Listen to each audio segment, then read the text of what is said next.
Coming up on this episode of the Yearbooking Report, it's all about photos, taking really good ones and telling more stories.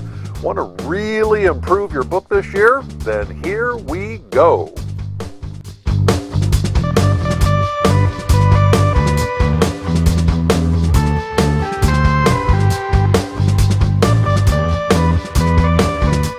Hey everybody, and how's your picture taking going so far this year? Well, we're calling this the photo episode because it's all about photography and getting better or much better images for this year's yearbook. Now stay tuned, we have a terrific interview clip coming up with a real pro in just a couple of minutes.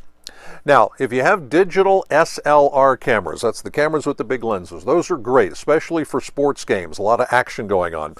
But anymore, the best camera you have is the one that you have with you. And of course, that means smartphones and tablets. Sometimes things just happen, maybe during the school day. You don't have time to go running for the yearbook camera. Now, hopefully students at your school are allowed to use their mobile devices in school, or at the very least, you can get permission for your yearbook staffers to use their particular mobile device to snap pictures at any time. Here's one quick idea, just make a simple press pass that people wear, and then when they're taking pictures during the day, they are officially doing it for the yearbook staff. And no matter what you're using, composition is the big key. Don't just march up to people, okay, stand still, and take pictures. No boring photos, no silly poses. Instead, be very creative. Let's check out this list of composition angles that anybody can do. Shoot from above or below. You get a whole different view of life from there. Shift your subject from the middle of the frame. That's where everybody puts everybody. Try some unique things like leading lines or framing, or try some different ideas with focusing. And then, of course, there's the big three. Always be on the lookout for action, reaction, and emotion. Now, action, that one's obvious.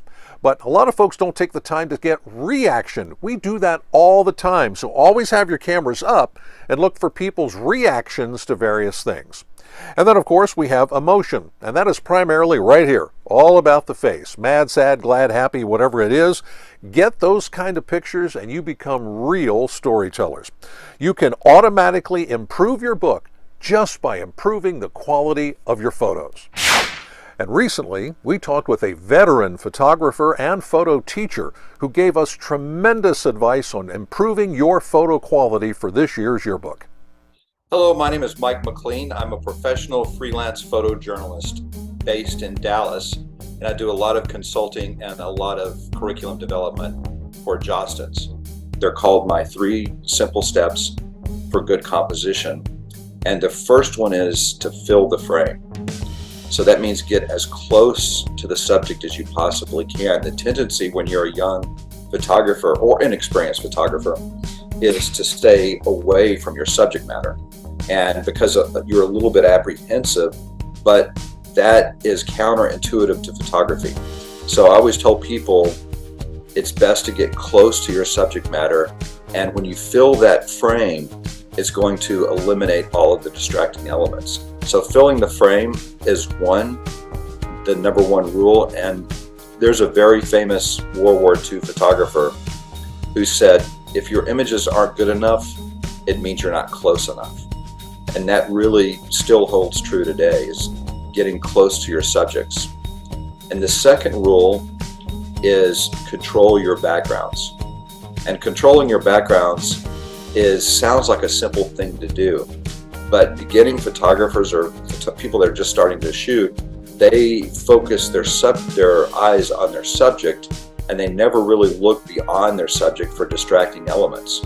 So controlling your background can be as simple as moving from one position to another position. It could be as simple as if you have a telephone pole or a light pole coming out of your subject, it can be as simple as getting a lower angle so that you put that light pole behind your subject and it's no longer a distraction. So that is one important way to change the background. The other way to change a background is by using an aperture like f4 or f2.8. And when you use an aperture like f4 or 2.8, that's going to throw a distracting background out of focus and make it soft so that the the reader is not paying attention to that distracting background. And of course, the most important rule we save for last, and that is shoot great moments. And that's really the pinnacle of what photojournalism is all about, is capturing great moments. Let me tell you about a quote by sort of the father of photojournalism. His name was Henry Cartier-Bresson, and he coined the phrase the decisive moment, right? And the way he was questioned by reporters at a press conference one time, and said, what is the decisive moment?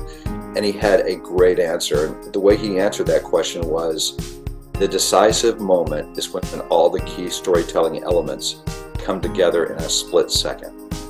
So capturing those moments from the perspective of Henry Cartier-Bresson's, the decisive moment, is really easy to do using a few tips. Now, what I always encourage my photographers to do is to avoid the spray and pray technique of photography.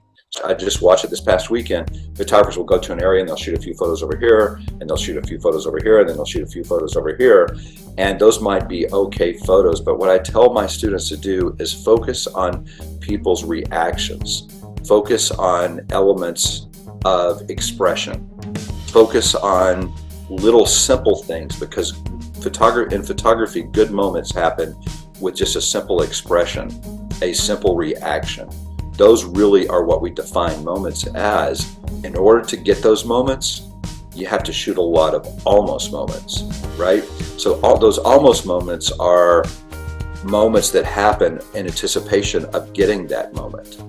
And far too often, young photographers are not patient enough to capture those moments. And that's one of the principal reasons I still continue to get work and stay so busy, even in economic challenging times, is that I'm able to shoot good moments using that technique. I watch for people's expressions, I watch for people's reactions, and I let those human experiences evolve naturally. Now, one of the photographers raised her hand in my class on Saturday and said, well, we're always having people always, grab their friend and kind of focus on, they want us to take sort of posed photos. She called it a grip and grin photo, where they're grabbing their friend and they're kind of mugging for the camera, like you see on Instagram right now, people posing and stuff like that.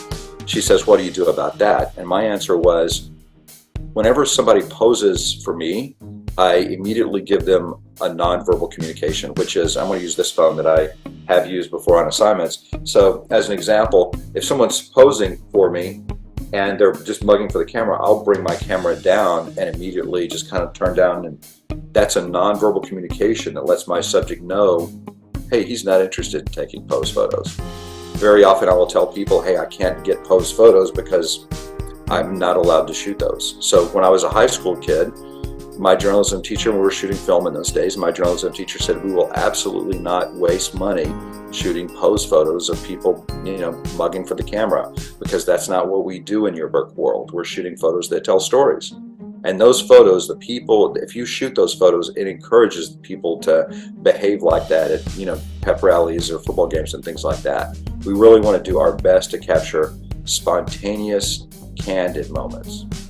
Wow. What great, simple advice for taking better photos this year for anybody, no matter what kind of camera you're using. So let's make a goal this year. Better images. Every time you go out, do something different. But you only saw a small portion there. To hear the entire hour-long interview with Mike McLean, filled with lots more advice and ideas on improving your photography this year, this one's worth a listen. Check out our podcast at the address shown on the screen, and be sure to follow our Yearbooking Report podcast so you never miss an episode.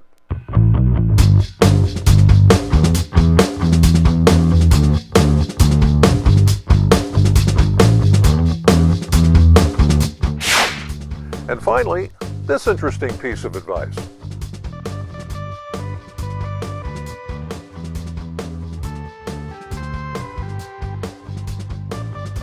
Everyone in school has some story to tell. Every person and everyone wants to be noticed.